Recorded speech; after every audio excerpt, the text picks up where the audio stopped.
Hello students, कैसे हैं आप सब। आशा करती हूँ आप अच्छे होंगे और अच्छे से अपनी पढ़ाई कर रहे होंगे।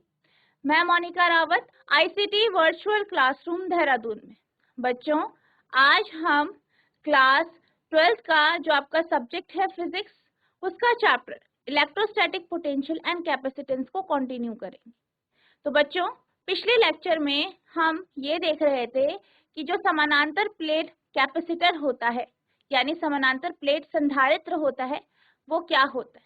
ठीक है, हमने कैपेसिटेंस यानी धारिता के बारे में भी समझा था। आज हम इसके आगे का टॉपिक कंटिन्यू करेंगे, यानी हम पैरेलल प्लेट कैपेसिटर या समानांतर प्लेट संधारित्र के बारे में पढ़ेंगे। तो बच्चों, अब हम चलते हैं अपने स्मार्ट बोर्ड की तरफ। तो बच्चों, लास्ट लेक्चर में हम पैरेलल प्लेट कैपेसिटर यानी समानांतर प्लेट संधारित्र के बारे में पढ़ रहे थे। तो हमने ये बात की थी कि किस प्रकार से जो आपका कैपेसिटर होता है, इसकी धारिता को बढ़ाया जाता है। बेसिकली हमने ये बात की थी कि आप क्या करते हैं, एक इंसुलेटेड कंडक्टर लेते हैं। ठीक है, अब उसको आप क्या करते हैं, आवेशित करते हैं, चार्ज करते हैं। ठीक है, एक हमने इस तरीके से प्लेट ली, उसमें आवेश डाला, उसे आवेशित करा, उस पर हमने मान लीजिए कि हमने प्लस क्यू चार्ज उसे दिया। ठीक है, अब क्या हुआ, वो आवेशित हो गया। अब हमने क्या किया, एक दूसरा कंडक्टर या चालक लेके आए और उसे हम इस चालक के समानांतर हमने रखा इस तरीके से। ठीक है, और कितनी दूरी पे रखा, डी दूरी पर।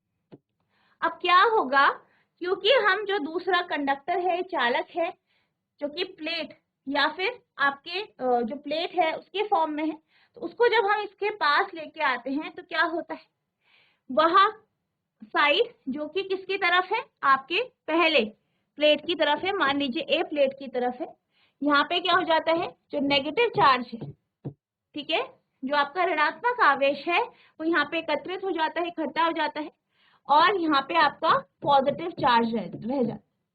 बेसिकली ऐसा क्यों होता है, क्योंकि आप जानते हैं कि जो विजातीय आवेश होते हैं वो एक दूसरे को अट्रैक्ट करते हैं या आकर्षित करते हैं। अब क्या होता है, अब जब हम इसे इस तरीके से, हमने दो प्लेट ले ली है और फिर हम इस तरीके से हम इसे अरेंज करते हैं, ऐसे रखते हैं, तो हम क्या देखते हैं कि जो आपका ये कैपेसिटर है, इसकी जो धारिता है या कैपेसिटेंस वो बढ़ जाती है।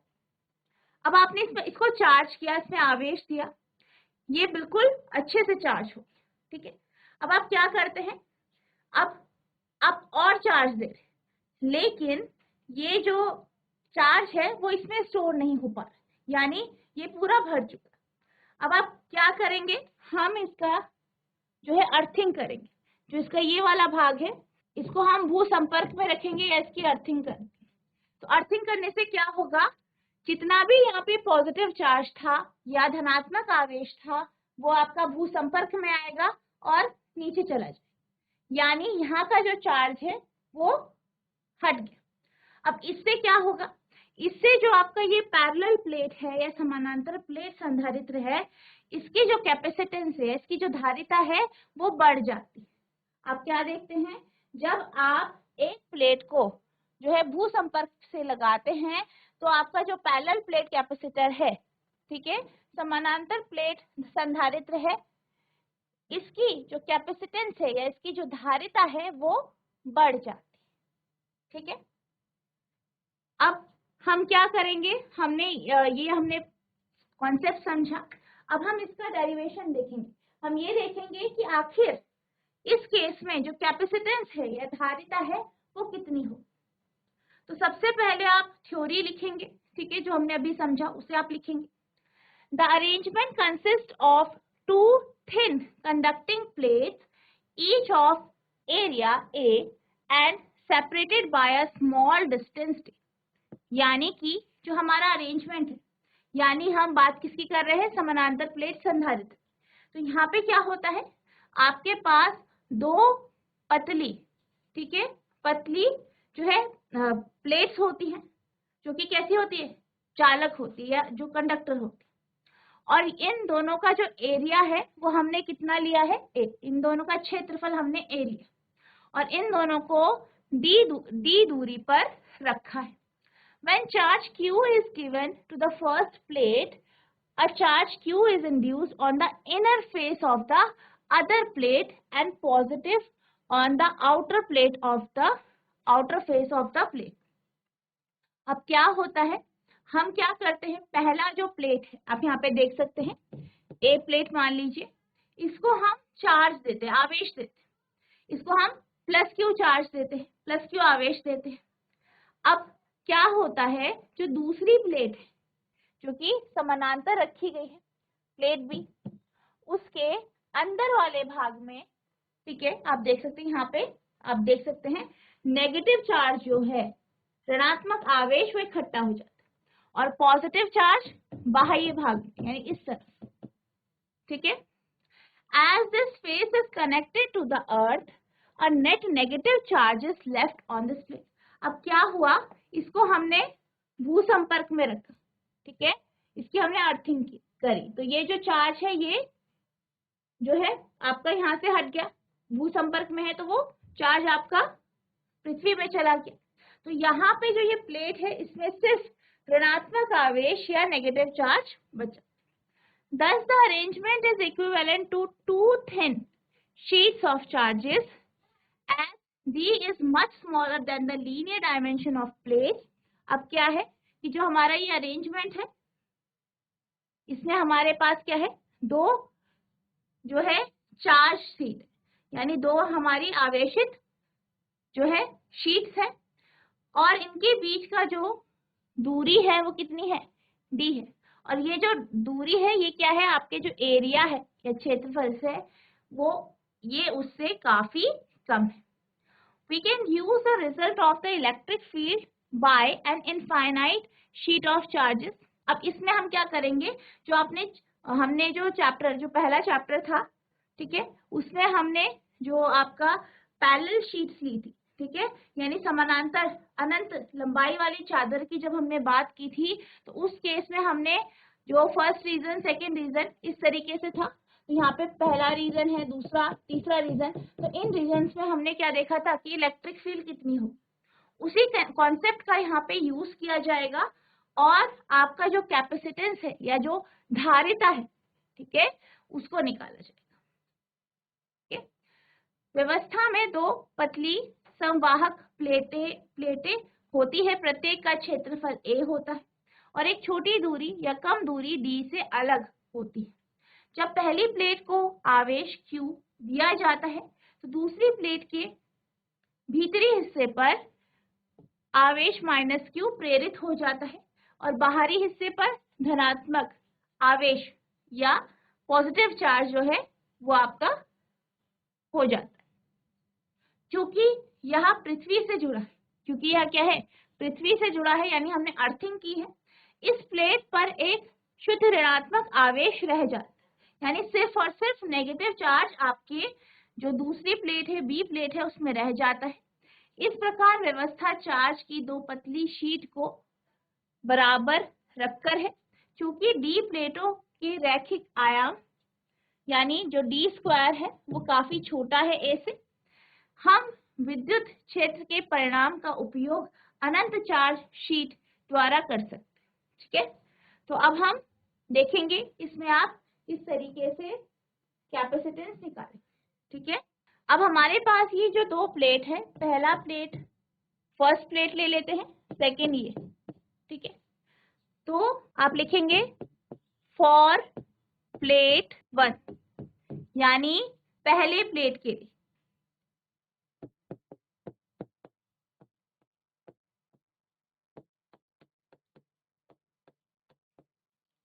जो आपका सरफेस चार्ज डेंसिटी होगी यानी पृष्ठ आवेश घनत्व होगा,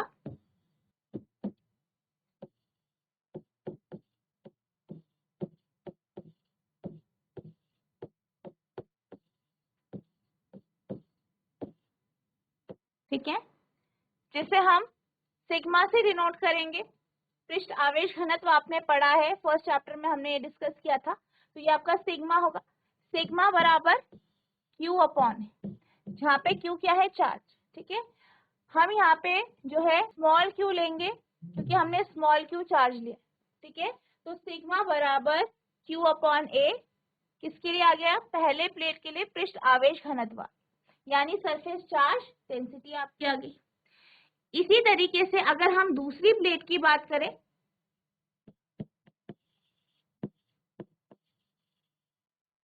फॉर प्लेट सेकेंड,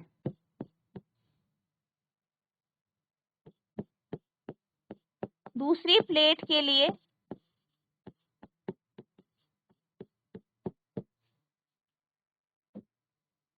तो आपकी जो सरफेस चार्ज डेंसिटी होगी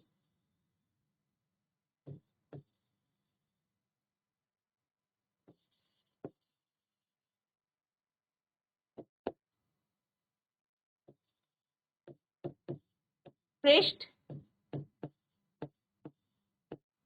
आवेश घनत्व जो होगा आपका, वो आपका क्या होगा, माइनस सिग्मा।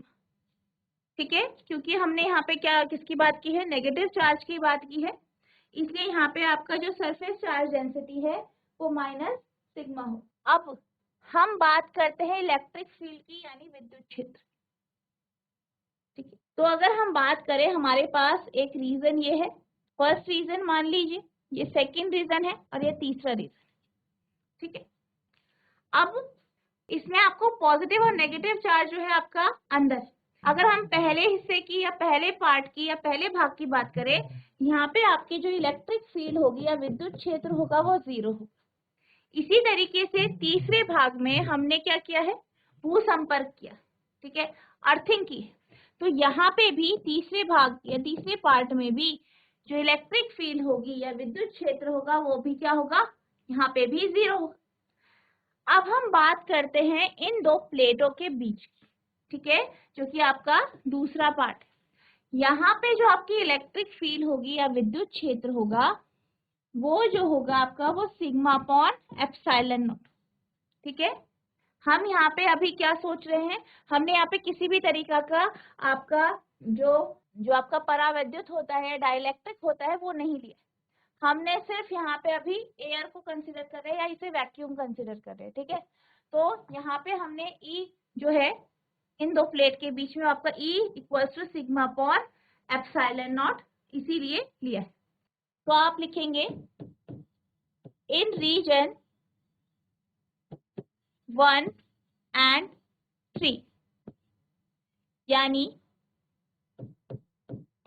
रीजन 1 और 3 में ई जो है वो आपका क्या है, 0 है, यानी विद्युत क्षेत्र आपका 0। ठीक है, वहां पे कोई भी चार्ज नहीं है। जैसे कि आप देख सकते हैं तीसरे रीजन का जो हमारा बाह्य, जो इस प्लेट का बाह्य हिस्सा था, उसका जो धनात्मक आवेश था वो हमने ग्राउंड कर दिया, और यहाँ पे भी हमारे बाह्य हिस्से में कोई भी चार्ज नहीं, तो यहाँ पे इलेक्ट्रिक फील्ड नहीं जो है वो कहाँ पे है, आपके बीच वाले हिस्से में। अब आप लिखेंगे इन रीजन 2, यानी रीजन 2 में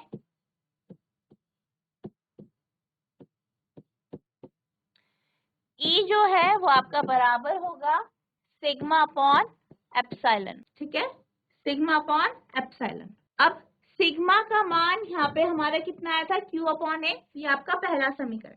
इसको हम क्या करेंगे, ये जो आपका दूसरा समीकरण है इसमें रख दें, यानी सेकेंड इक्वेशन में फर्स्ट इक्वेशन को सब्स्टिट्यूट कर। तो लिखेंगे आप सब्स्टिट्यूटिंग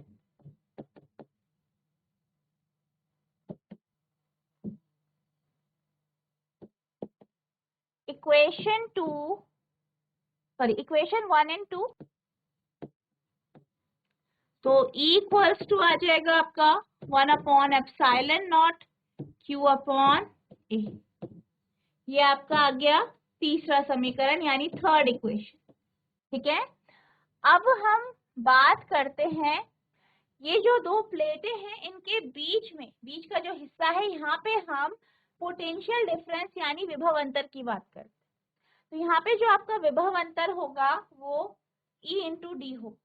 ठीक है, अगर हम पोटेंशियल डिफरेंस देखें तो वो आपका क्या होगा इस केस में, या जो बीच वाला हिस्सा है इसमें वो आपका E इंटू डी होगा। तो आप लिखेंगे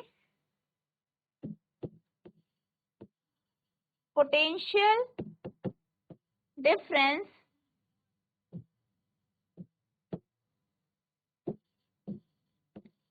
between the plates.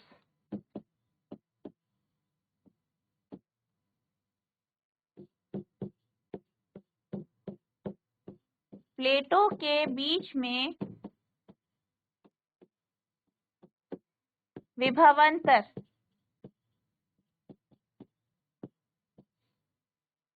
यानी हम क्या किसकी बात करें, V की बात करें। ठीक है, तो हमारा जो V होगा, V बराबर आपका E इंटू डी होगा। E का मान आप यहां से रखेंगे इक्वेशन 3 से, 1/ε0 Q/A,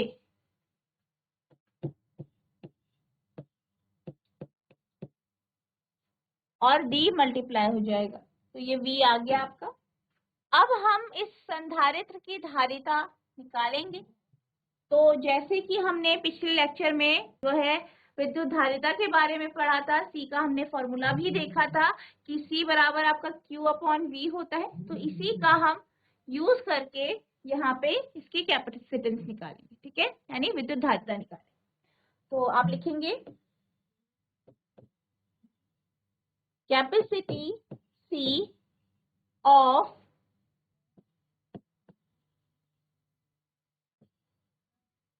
पैरेलल प्लेट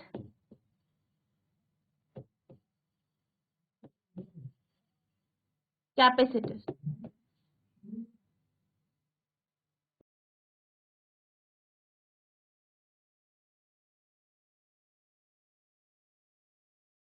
समानांतर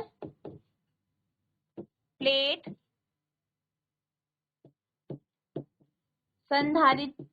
संधारित्र की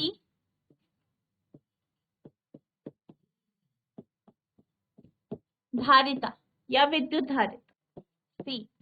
तो C जो होता है फॉर्मूले से आपका Q, यहाँ पे आप स्मॉल q लेंगे कि हमने चार्ज यहाँ पे स्मॉल q लिया है, तो Q/V होगा।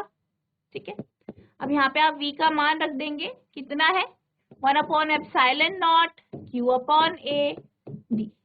ठीक है, अब Q से Q यहाँ पे कैंसिल हो जाएगा, नीचे वाला ऊपर आ जाएगा, तो आपके पास आ जाएगा C इक्वल्स टू ε0 A/D। तो ये आपकी क्या आ गई, कैपेसिटेंस या विद्युत धारिता आ गई। तो C इक्वल्स टू ε0 A/D आपका क्या गया, वैल्यू आ गई है। ठीक है, तो इस तरीके से आपको जो है, जो आपका पैरेलल प्लेट कैपेसिटर है, समानांतर प्लेट संधारित्र है, उसकी आप कैपेसिटेंस निकालें। पर ये कब है, जब आपके प्लेट के बीच में किसी भी प्रकार का कोई भी आपने परावैद्युत नहीं रखा है, कोई भी डाइलेक्ट्रिक नहीं रखा है। यानी हम जब एयर और वैक्यूम की बात करते हैं, यानी निर्वात की बात करते हैं, या आप वायु है, एयर हवा है, तो उस केस में जो आपका C का जो फॉर्मूला है वो आपका ε0 A/। आई होप आपको इतना समझ में आया होगा। अब हम बात करते हैं, जब आपका जो ये पैरेलल प्लेट कैपेसिटर है या समानांतर प्लेट संधारित्र है, इसके बीच में किसी प्रकार का परावैद्युत माध्यम रख देते हैं या डाइलेक्ट्रिक मीडियम रख देते। ठीक है, तो उस केस में आपका जो C होगा यानी कैपेसिटेंस होगा या धारिता होगी, वो कितनी होगी ये हम डिस्कस करें। तो आप लिखेंगे when plates of capacitor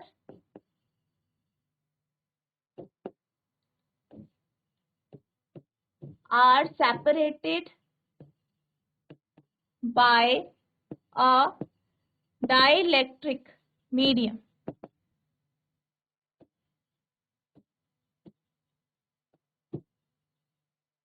of relative permittivity।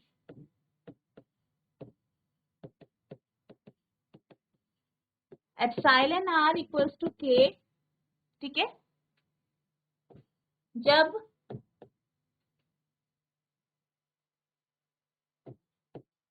समानांतर प्लेट संधारित्र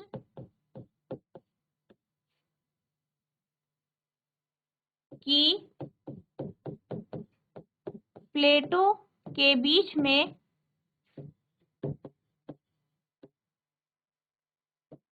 एप्सिलॉन आर बराबर के सापेक्ष पारगम्यता का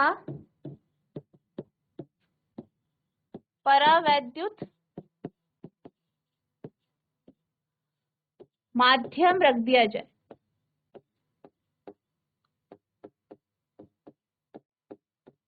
तो क्या होगा फिर? ठीक है, हमने क्या लिया है, हमने जो परावैद्युत माध्यम लिया है या डाइलेक्ट्रिक मीडियम लिया है उसकी रिलेटिव परमिटिविटी यानी सापेक्ष परागम्यता कितनी है आपकी? एप्सिलॉन आर इक्वल्स टू के अगर हम ले लेते हैं तो आपका क्या हो जाएगा, अगर हम इसके धारिता को सीएम लें तो सीएम बराबर एप्सिलॉन ए अपॉन डी होगा। ठीक है, यहाँ पे हमने एप्सिलॉन क्यों लिया है? क्योंकि हम यहाँ पे एक परावैद्युत माध्यम ले रहे हैं, ठीक है, यानी डाइलेक्ट्रिक मीडियम ले, तो इसलिए हमने यहाँ पे जो एप्सिलॉन जो है एप्सिलॉन नॉट ना लेके एप्सिलॉन, ठीक है। अब एप्सिलॉन का जो वैल्यू होता है किसी भी परावैद्युत, अगर मीडियम है कोई भी माध्यम है तो ये एप्सिलॉन आर एप्सिलॉन नॉट होगा ए अपॉन डी, या आप लिख सकते हैं एप्सिलॉन आर, इसको आप सी लिख सकते हैं, ठीक है, c equals to epsilon not a upon d, तो यहाँ पे आपका सी आ जाएगा, यानी सी एम इक्वल्स टू के सी आ गया। तो ये आपका जो है सीएम क्या है, सीएम जो है आपकी धारिता है जब आप प्लेटों के बीच में एक परावैद्युत माध्यम रख देते हैं, तो इस केस में, ठीक है, तो इससे आपकी धारिता आ गई, तो आप नोट करेंगे। आई होप आपको डेरिवेशन समझ में आया होगा। अब हम चलते हैं, जो आपने अभी टॉपिक पढ़ा है उसके बेस में अब हम एक क्वेश्चन कर रहे हैं, आपका न्यूमेरिकल है, ठीक है, इसको हम अब सॉल्व करते हैं। तो आपका जो क्वेश्चन है वो कुछ इस तरीके से है, calculate the capacitance of a parallel plate condenser, condenser यानी कैपेसिटर, ठीक है, कैपेसिटर को आप कंडेंसर भी कहते हैं, of two plate 100 centimetre into 100 centimetre is separated by 2 millimeter thick glass sheet of K equals to 4। 100 centimetre गुणा 100 सेंटीमीटर की दो प्लेटों के समानांतर प्लेट कंडेंसर की धारिता की गणना करें, जिन्हें K इक्वल्स टू 4 की 2 मिलीमीटर मोटी कांच की शीट से अलग किया गया, ठीक है। तो यहाँ पे आपको क्या दिया गया है, आपको जो है पैरेलल प्लेट कैपेसिटर या जो समानांतर प्लेट कैपेसिटर दिया गया है, संधारित्र दिया गया है, इन प्लेटों का आपको एरिया दिया गया है यानी क्षेत्रफल, यानी आपको ए का मान दिया है, ए दिया है कितना है 100 सेंटीमीटर इंटू 100 सेंटीमीटर, ठीक है, 100 सेंटीमीटर इंटू 100 सेंटीमीटर ये एरिया दिया गया है, ए दोनों के बीच की दूरी दी गई है, डी का मान दिया गया है 2 मिलीमीटर और के का मान दिया गया है। अब आपको क्या करना है, यहाँ पे धारिता निकालनी है, विद्युत धारिता, ठीक है, यानी आपको सी का मान निकालना। तो सबसे पहले जो भी आपको इंफॉर्मेशन दी गई है उसे आप नोट डाउन करेंगे। आपको यहाँ पे ए दिया गया है,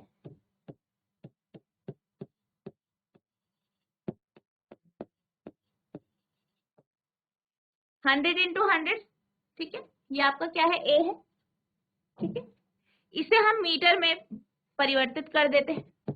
तो आप जानते हैं कि 1 मीटर बराबर 100 सेंटीमीटर के होते हैं, तो यहाँ पे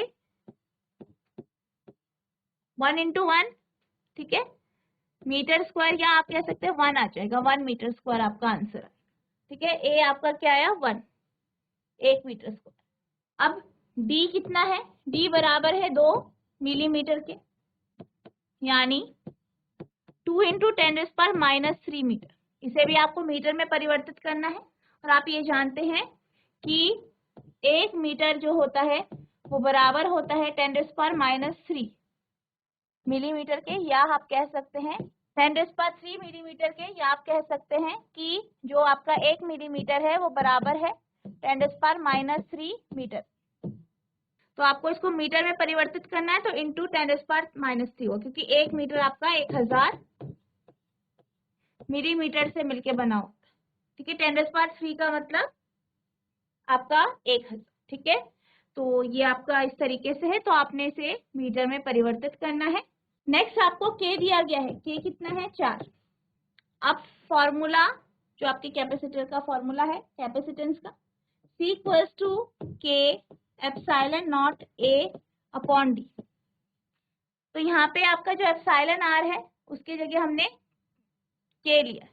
ठीक है, हमने क्या पढ़ा था, CM मीडियम के लिए KC, और C का मान कितना है 1 अपॉन, ये है आपका K इक्वल्स टू C का मान है epsilon not A upon D। ठीक है, CM, तो इसी का हम यूज कर रहे हैं। ठीक है, इसी का हम यूज कर रहे हैं यहाँ पे। तो ये आपका ये फॉर्मूला हो गया। अब आप यहाँ पे वैल्यू रख देंगे कि आपको 4 दिया है। एप्सिलॉन नॉट का मान आपका क्या होता है, ये आपका कांस्टेंट वैल्यू है या स्थिरांक है 8.85 इंटू 10⁻⁻12। एरिया यानी क्षेत्रफल कितना है 1 अपॉन डी कितना है 2 इंटू 10⁻⁻3। ठीक है, इसको आपको सॉल्व करना है। आप इसे सॉल्व करेंगे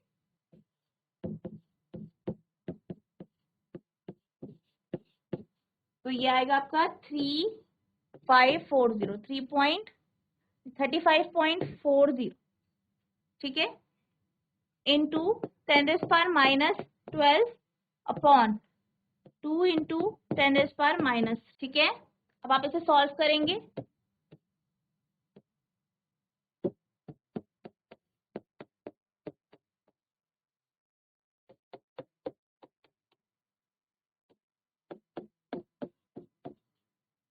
या आपका जो आंसर आया 117.7 इंटू 10⁻�9 फैरेड आया है, या आप इसे लिख सकते हैं 1.77 इंटू 10⁻⁸। तो इस तरीके से आपका ये जो है आंसर आ गया है। इस तरीके से आप इसे सॉल्व करें। ठीक है, तो ये आपका फैरेड में आपकी कैपेसिटेंस आती है, धारिता का आती है। इस तरीके से आप इसे सॉल्व करेंगे। ठीक है, इस तरीके से आपको ये क्वेश्चन करना है।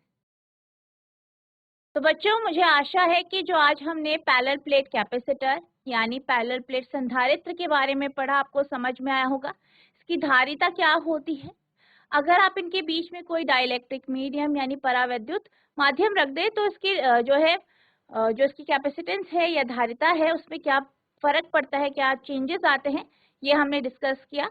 आई होप आपको ये टॉपिक क्लियर हुआ होगा। इसके साथ साथ जो आज हमने न्यूमेरिकल डिस्कस किया है वो भी आपको समझ में आया होगा। आपको इस टॉपिक को रिवाइज करना है, जो इसमें डेरिवेशन है उसे लिख के प्रैक्टिस करनी है, क्योंकि ये काफी इंपॉर्टेंट टॉपिक है।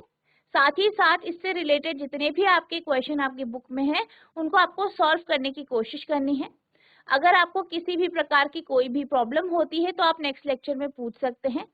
तो बच्चों, आज के लिए बस इतना ही। मिलते हैं अब नेक्स्ट सेशन में। तब तक के लिए thank you and have a nice day.